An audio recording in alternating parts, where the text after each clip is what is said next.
নিয়ে এসো বাবা। মা, আমার 13 মাস বয়সের বাবুর অ্যাক্টিভিটিস দেখুন। আসলে যারা সুস্থ বা স্বাভাবিকভাবে বেড়ে ওঠে তারা 13 মাস বয়সে হাঁটতে পারে এবং 2 4 10টা সে কথা বলবে অবশ্যই। বাবা, মা, দাদা, আয়, দে, এই সমস্ত শব্দ স্বাভাবিক শব্দ, এই সমস্ত শব্দ তারা বলবে, এটা স্বাভাবিক। ও এক পায়ের জুতো এইখানে খুলে পড়ে রয়েছে আর ও হাঁটছে। মা, এদিকে এসো, দৌড় দাও। মামা, এদিকে এসো। হ্যাঁ, এসো এসো এসো এসো।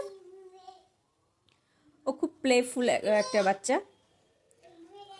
স্বাভাবিক আর কি, মানে ওর তেমন কোনো শারীরিক জটিলতাও নেই এবং মানসিক জটিলতা এখনও ওরকমভাবে বুঝতে পারছি না, স্বাভাবিকভাবে বেড়ে উঠছে।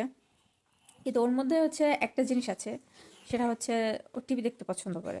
এটা এমনি এমনি তৈরি হয় নাই যদিও, এতে আমার কিছু বদ অভ্যাস আছে। যেমন ছোটোবেলা থেকে ওর সামনে কম বেশি টিভি চলেছে, এই জন্য ও টিভি দেখতে পছন্দ করে। কিন্তু সমস্যা হচ্ছে যে টিভিতে ও দেখছে কি।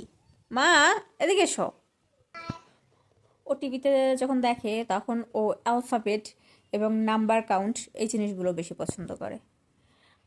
অন্য কিছু চালালেও সে দেখে না এবং দেখতে পছন্দও করে না। এই যে ধরনের অ্যালফাবেট পছন্দ করে। আমি বেশি দেখাচ্ছি না কারণ কপিরাইট চলে আসবে সেই জন্য। অনেকেই দেখি বাচ্চার সামনে কার্টুন ছেড়ে মানে খাবার খাওয়ায় বা কাজ করতে চলে যায়, ওর সামনে কার্টুন থাকে। আসলে সে কিন্তু জন্মের পরেই কার্টুন চেনে না। এর জন্য কিন্তু বাবা মায়ের হাত বা আশেপাশে যারা থাকে এদের হাতই সব থেকে বেশি।